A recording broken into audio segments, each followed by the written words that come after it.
In this segment, I want to talk about type checking in the presence of polymorphic types.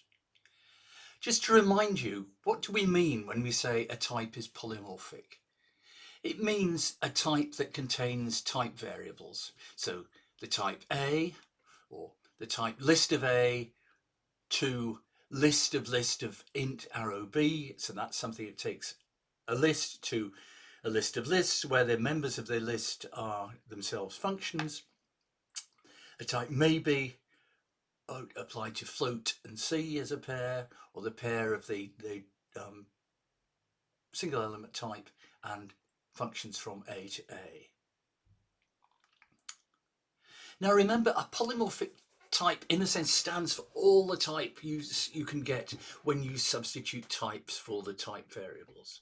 So for instance, if we have the list A as input and list of int of B as output for a function type, then it has all these different substitution instances. We can replace A by int and B by bool to give us the first type in that list. We can replace both A and B by int to give the second. And in the third, we've replaced A by list of C and B by function from C to A. So the instances can themselves be polymorphic, but they're still more specific than the original type. They're all a bit more specific. They provide more constraints on the types that match that polymorphic type. Now, the crucial thing in type checking is what happens at function application. And so I want to concentrate on that here. And I want to look at the application of this function f to the argument e. Let's look first at the function f. It takes a list, b's, and a value y as a pair, and it returns a pair where the first half is or applied to b's, and the second half is just y again. And you may remember that OR is the function that takes a list of booleans and ORs them all together, takes their disjunction. So what's happening to the b's, which must be a list of booleans, that's returning in the first component of the answer a boolean. And the second component is unconstrained, it's just a variable, so that has arbitrary type. We'll give it type A, type variable A. So f has this type, list of bool paired with A, to bool paired with A. So that's our type of f. What about the type of E, where E is the pair empty list and character X?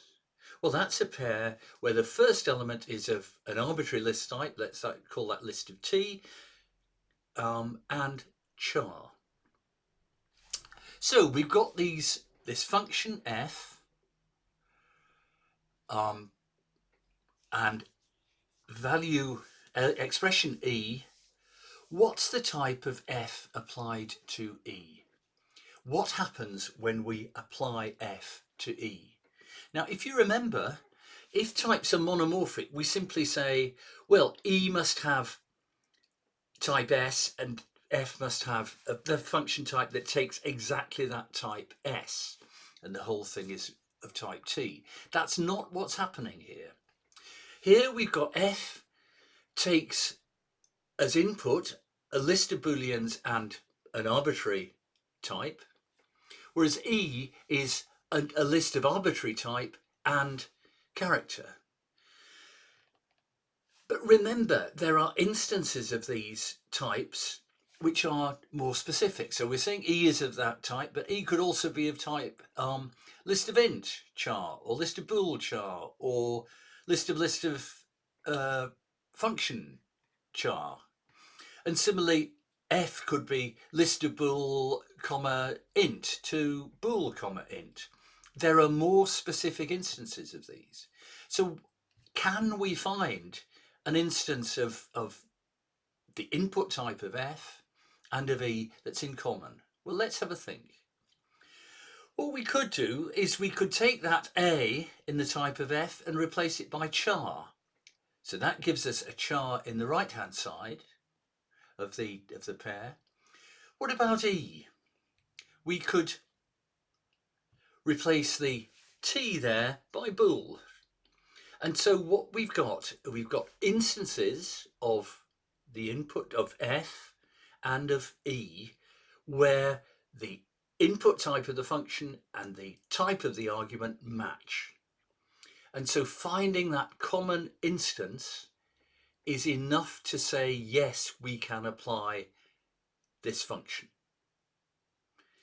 And the final thing we need to be aware of is that the result type is not bool A, it's bool char. We've had to specialize, we've had to take an instance of the input type, but of course we're taking an instance of the type of F as a whole. So we have to replace that A with the type char. So when we apply F to E, we get back a result of type bool, char. So what we need to ask is, what's this process that's going on where I took the input of F, type of F, and I took E, a type of E, and I found this common instance. What's that called? Well, in fact, it's called unification, and we'll go and look at that in the next segment.